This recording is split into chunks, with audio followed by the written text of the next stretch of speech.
Hello and welcome to another episode of the CAGED Canary podcast. I'm your host, Matty Gilbert, and today I want to talk about Johnny Thompson. Johnny Thompson was such a legendary guy in Magic, and I had a few run-ins with him, and I just sort of want to give my experiences with this legend of Magic. So I had heard of Johnny Thompson. He's such a legendary guy. I had obviously heard of him. I'd seen videos of his act, Thompsoni and Co., that he did it with his wife. Producing the doves. It's such a legendary act. It's like a world famous act, and I'd seen that online, and I think the first time that I ever met him was maybe in 2000 and, I don't know, I want to say it's either 2010 or 2011, although it could have been 2012, not too sure, but, and I'm usually good with dates, which kind of shocking that I don't remember the date, but Luminato was running. Well, that's another thing. I had not been in Magic for so long back then, so I guess that's why I was better at remembering dates, because I'd only been involved with the Magic community for a few years, so I could remember the dates of everything. As time goes on, I started forgetting dates. So there goes like my genius math ability. Although I do remember the dates of like movies. That is something I do remember. Anyways, one of those years, Johnny Thompson came to Toronto. They had a festival in the summer called Luminato, which is a big arts festival in Toronto. Magicana, which is a organization here in Canada, was I don't know if they were producing or organizing, but they were involved in setting up magic shows to come to Toronto to be part of that festival. So, and they brought many amazing magicians throughout the years to be part of Luminato. So, that's one of the really good things that they did. Anyways, one of the years they had a variety show, and for the life of me, I can't remember what it was called, but they had stellar performers. I believe Mike Caveney was emceeing, and you had Tina Leonard in the show as well. You had Johnny Thompson doing his dove act with his wife. You had, oh boy, who else did you have in that show? I forget. I honestly forget. But what I do remember is that there were great magicians, and I don't want to misname people. But that was a show that I brought my nephew to, and I brought my nephew to a few shows throughout the years. He's seen some pretty legendary magicians. He's seen Juan Tamariz. He's seen, a bunch of people. But I took my nephew to go see this show, and when Johnny Thompson came out and he did his act, obviously we were both blown away, but it was the first time I was seeing that act live, and I thought it was just hilarious. And my nephew, who was a kid at the time, he must have been, I don't know, he must have been like 9 years old, maybe even younger, maybe 8 years old. Wasn't very old. He was, the jokes were not going over his head. He was laughing at all the jokes. Johnny Thompson was such a funny guy on stage that all his jokes, like, even if you were too young to fully understand them, like, when he's talking about being from Poland and, just all the ridiculous stuff he's doing, it somehow transcended age and like cognitive reason. Like you just hear Johnny Thompson tell a joke or do something funny and you'd laugh. Like he just had a real gift with that, and obviously the magic was amazing. He absolutely was phenomenal, and I remember to this day my nephew tells me that out of all the magicians he's seen, Johnny Thompson was his favorite, and he always, oh yeah, the Polish guy, the Polish magician, you know. Um, so he would always talk to me about Johnny Thompson, and then I think it might have been that summer or maybe another summer I ran into Johnny Thompson maybe after Banachek's show. Banachek was also doing a show in Toronto one of those years. Maybe it was the same year, maybe it was a different year. I don't really remember. But I did run into Johnny Thompson, and he was very polite to me, but we didn't really say much. He didn't know who I was, and I was like, I wasn't gonna. He just didn't know who I was, and so we didn't really connect. Like we bumped into each other, but we just didn't connect. And then the first time we really got to spend time together was in, I believe it was 2015. I got invited to 31 Faces North, which is a invitation only conference in Canada, magic conference, and they invite 31 magicians across the world, some of the most influential and thinkers, creators, performers, just important people in magic. I mean, that's what it's supposed to be, just a weekend of getting together and sharing magic. And I was there. They wanted to give me an award called the Rising Canadian Star of Magic, or something like that. So they gave me that award that weekend, which was like why they invited me.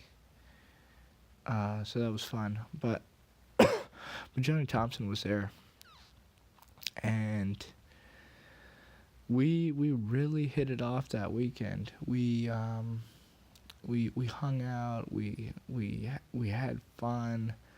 We talked about magic. They had programming throughout the day. It's sort of like a little magic convention. So there's programming throughout the day, but there's a lot of times to just hang out. And I remember I spent a lot of time hanging out with Johnny Thompson over that weekend.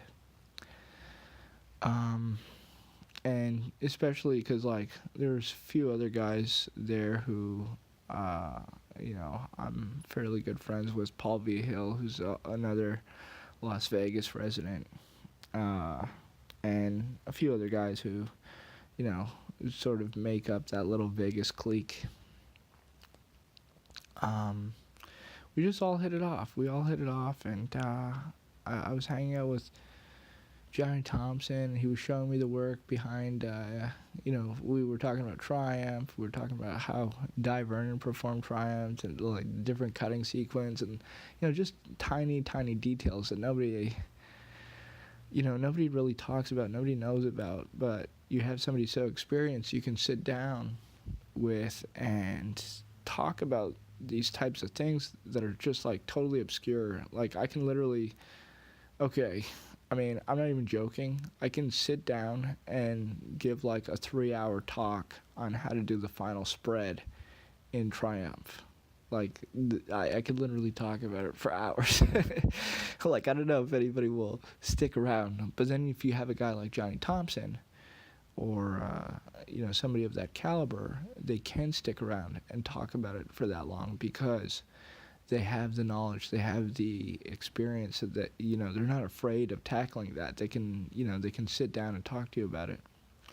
They're not going to get bored. They're not going to get scared off. They're genuinely interested in the effect. It's part of their repertoire, and they've seen some of the greatest magicians of all time perform this effect. So, there's a lot to talk about. And that's sort of like the conversations that I had with Johnny Thompson. And I didn't have many conversations with him. We lived in different places, but that's the kind of stuff that we would talk about. And I remember, I think it was the first night of 31 Faces North. Me and a few other people had to perform some stuff. And, I performed some magic in front of everyone. And, anyways, afterwards, Johnny Thompson pulls me aside. And Johnny Thompson just has like an unforgettable voice. I'll never forget it. He pulls me aside. He's like, Maddie, I had read about in the magic history books about this guy, Matthew Buchinger, and the magician without any hands who did this and that. And he's telling me about Matthew Buchinger, who I obviously know who Matthew Buchinger is. He's like, yeah, I heard about this guy, and all these years, I thought that it was, just stories, that it was just made up. But now that I'm seeing you do this stuff, I realize that it's all real. All the stories, Maddie, all the stories about Matthew Buchinger, they're all real. And I mean, I'll never forget that. That was a really nice. It was just like to inspire one of the guys who inspires you in magic, one of your mentors in magic, one of the guys who's just has been around for so long, and to inspire them in that way when they've seen so much. Really affected me. I was just grateful that I was able to do that just through the work that I do. I wasn't trying to convince Johnny Thompson about Matthew Buchinger or anything. That was what he felt when he saw me perform, and I was, I'm pretty proud that I could do that for Johnny Thompson. I don't know if proud is the right word, but I'm happy. I'm grateful.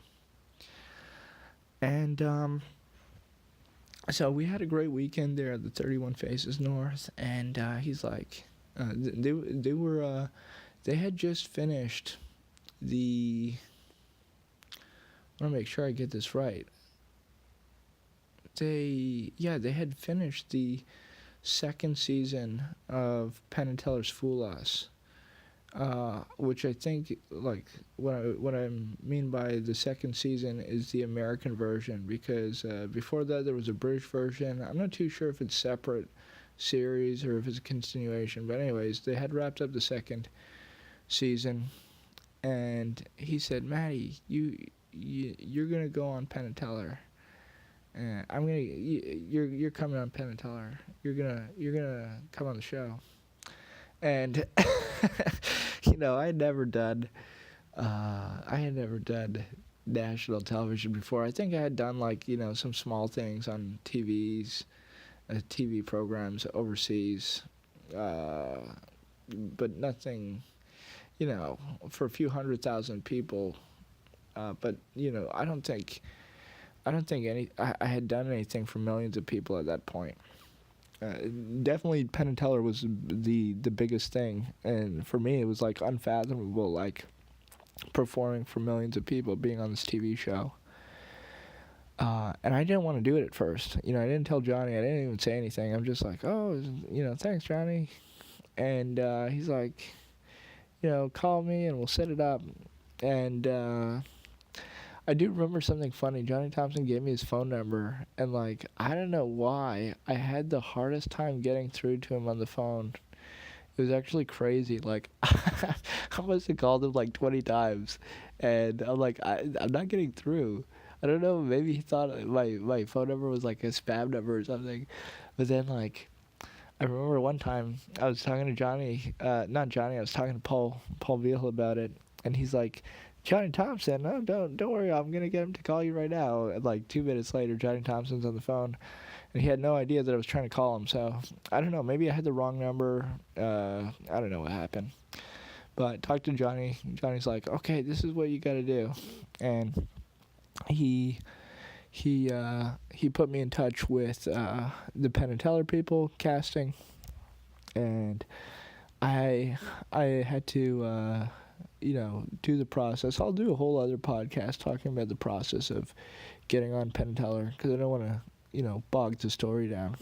But he was instrumental. Johnny Thompson was definitely instrumental to me appearing on national television in front of millions of people. I mean, if it wasn't for Johnny Thompson, I don't think I would have ever done that for myself. It wasn't really a goal for me. I mean, I really wasn't trying to become famous, become known, be seen by people. I was just doing magic because I loved it.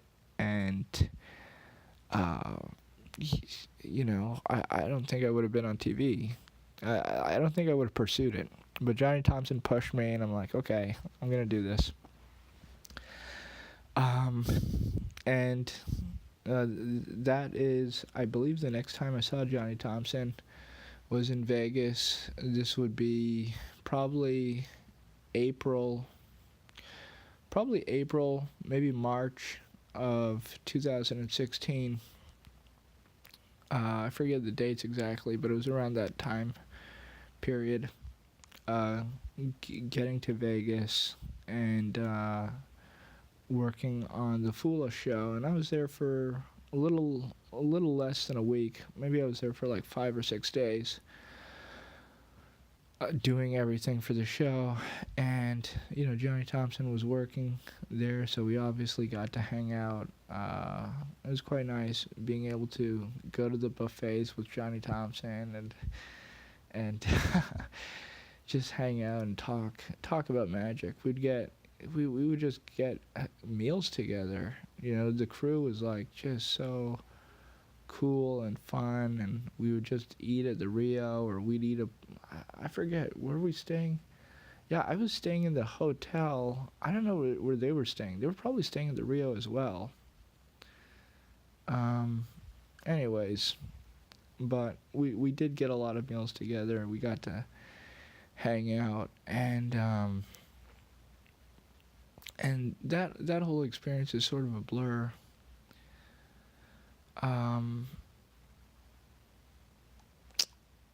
Yeah, and I think it's hard getting older. Johnny Thompson was getting older. He had a lot of life in him at that point, but his wife's health was in decline, which I was actually, I didn't even really know her, to be honest. But I ate a few meals with her, but I didn't know her that well.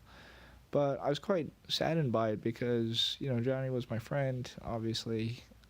But she was also somebody who I looked up to as well, because I mean, she was part of the show for many, many years, and it just added so much to the show. She was like a part of the act.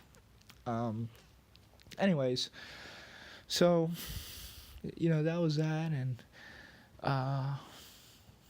we were, gosh, Penn and Teller. I don't want to get sidetracked, but one of the people who I filmed Penn and Teller that episode with was David Lehman. Two great guys. One of them has since passed away as well. Young guy. Just a horrific story. But anyways, I don't want to, that's not what this is about. But I remember being in the basement. We were in the basement of the Rio, right under the Penn and Teller stage. Maybe not directly under the Penn and Teller stage, but under the theater, where they have this warehouse. They just have this massive warehouse where they keep all the props, and it is pretty, big. And I guess it's like their workshop as well. It's filled with like tons and tons of junk. Like it's actually ridiculous. It's kind of crazy that the Rio has the space to store all their garbage. Like they have a lot of junk back there. Anyways, so we're downstairs in the bottom of the theater, and Michael Close and Johnny Thompson come out, and they they give us advice. They tell us what the show is, and have fun, and don't screw up. We only got one take, and don't fight with Penn and Teller. I remember that. And they sort of just wish us all good luck one-on-one personally, and they go up behind the stage. And the show's about to begin. Oh, before I talk about to go further, I remember the first day that I was there. I got into Vegas, and you have to perform. You're brought into a room. And it's like, I'd never done this before. You're brought into a room, and inside the room there's like 5 cameras at different angles, and the director is there, and the producers are there, and I guess Johnny Thompson was there. We had to do a few times. I don't know if Johnny Thompson was there the first time. I forget. It might have been only Michael Close.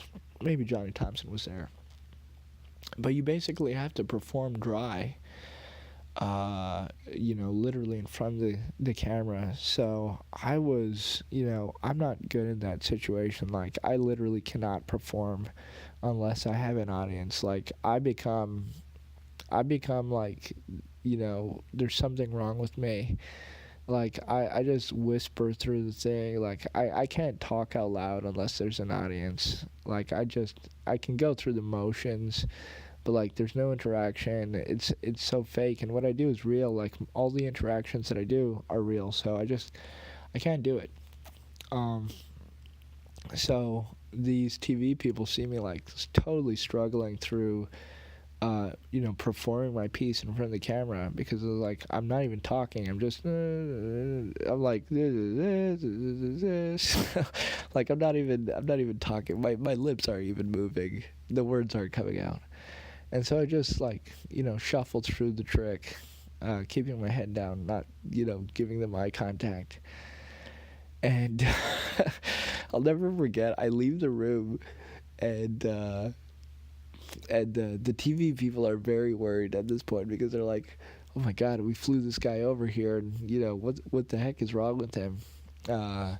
This is not at all what we saw in video. This is not how we thought he would be, and it's just that's just how I am. I can't fake something for a camera. Like, I just can't fake. I can't fake performing magic. I have to do it for real. I just can't fake it. I'm not an actor. I'm a magician. I'm not an actor. Okay? And I didn't say anything about this. I didn't even, I just knew it was not a good situation. And so the TV people go to Johnny Thompson, and I know this because he told me, but they go to Johnny Thompson, and they say, what's wrong with him? Like, is he going to be able to do the TV show? What's wrong with him? And Johnny Thompson was so angry at them. He defended me all the way. He's like, Maddie is not like these other guys. He's a performer. He needs the audience. Give him an audience, and you'll see him do magic. Give Maddie an audience. So Johnny Thompson yelled at these people to give me an audience, and then the next time we went through rehearsals, I actually had an audience, and I was able to sort of pass as a normal, functional human being, functional magician, and so I'll never forget that Johnny Thompson somehow looked at me, and he knew, he just knew, because he had seen me perform before. Like, Johnny Thompson had seen me perform, and that he would defend me in that way. And I really appreciated that. I remember it to this day. Another time that Johnny Thompson had seen me perform was at the end of the oh gosh, the 31 Faces North. So this was like the night that we had an award ceremony, and they had this very like nice party at I think it was the home of Alan Sleight, who is a guy who's extremely wealthy, and just a very nice party. And I was just, look, I get invited to a party. I had a few drinks, and I think some of the people who were organizing, realized I was drinking a little too much, but whatever. I was having fun, and I did my performance that night. And then after I performed, I think Johnny Thompson performed right after me, and he gave me so much hell. He was really like, eating me alive, basically, letting everybody know while he was performing how drunk I was. So, yeah, Johnny Thompson, what a funny guy. And, it was all good fun anyways. Anyways, so we do Penn and Teller, and Johnny Thompson is backstage, and Penn and Teller have to do a guess of how the magic works, and they're talking together. They're talking, Penn and Teller are talking to each other, but they're also mic'd, and they have an earpiece, so they're also talking to the magic consultants, Michael Close and Johnny Thompson, and those guys know how the tricks work for the most part. Or, I mean, if they don't know exactly how the trick works, they know whether Penn and Teller's guess is right or wrong. Let's just leave it at that without, exposing too much of the inside modus operandi. So I perform, and they're taking their guess and stuff, and they ask me, and it's all edited on TV to be much shorter than it was. In real life, it's like much longer, but then they get their footage and then they cut it down. So you don't see like the time that Penn and Teller are talking so much. And Penn Jillette tells the story of what Johnny Thompson said to them, and he told it in his podcast, his Penn Sunday School. And I actually have the clip on my personal YouTube channel. I'll post the link to it in the description, so you can listen to Penn Jillette tell the story. But basically, Johnny Thompson, they do their guess, and Johnny Thompson is telling them, gentlemen, you've just been fooled by sleight of hand by a man without hands. And something along those lines. I think I got it right. And, it was just such a great moment in the show. And Penn loves to tell that story. And then after that, let's see. I probably saw Johnny Thompson after that. I can't recall where, but I definitely did see him after that. Probably ran into him at a convention somewhere. That I cannot remember right now. I cannot remember right now. But I didn't, we ran into each other a few times over the years, and had some really great memories together. Johnny Thompson was such a friendly guy. Like, anybody, even though, some of the magic friends that I've had, I've known for like 10 years easily, and have spent months and months with them. And there's other people like Johnny Thompson who I've only shared a few brief moments with, here and there, working, or at a conference, at a convention somewhere, seeing him in a show. You bump into each other. But Johnny Thompson had a way of making every single person feel that they were important and that he was their friend, and it wasn't like some fake thing like, that some like oily, sleazy used car salesman does, like to try to be friendly with anybody. With Johnny Thompson, it was actually real. Like he actually was interested in you as a person, and he wanted to, he genuinely wanted to be friends with you, and it wasn't an act, it was real.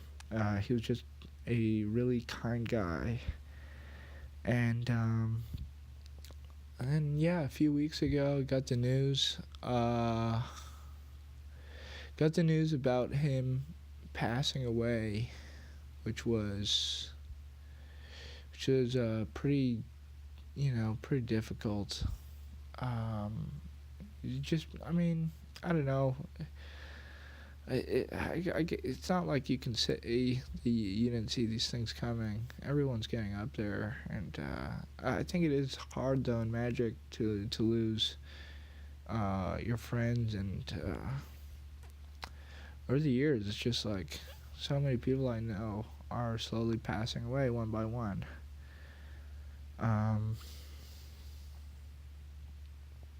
But yeah, Johnny Thompson was a legendary guy, and it still hasn't really sunk in.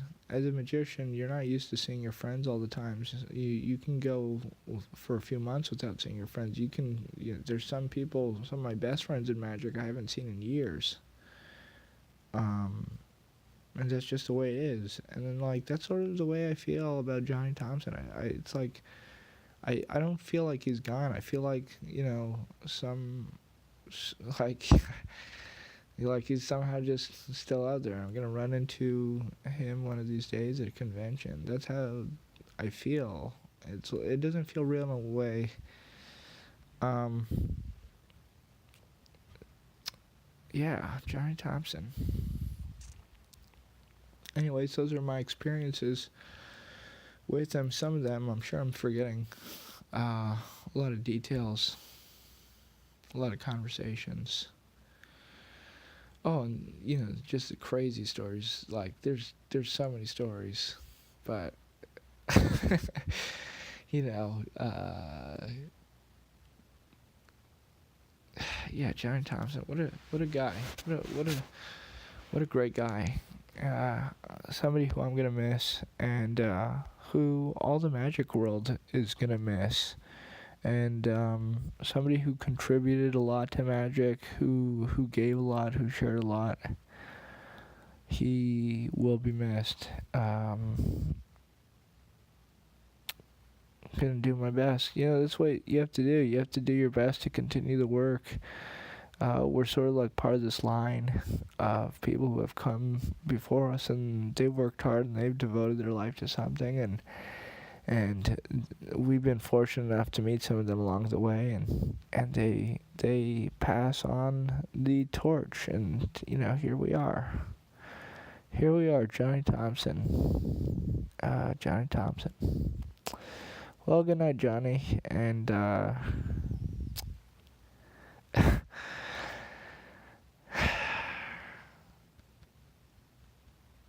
yeah, Johnny Thompson. Alright, guys, thank you for listening to this as usual, and if you made it through the end, and you do have memories with Johnny Thompson, maybe some of you have met him or have seen him perform, let me know in the comments, and I'd love to hear your stories about Johnny Thompson. Until next time, have a good day and a good week, and we'll catch up soon. Bye.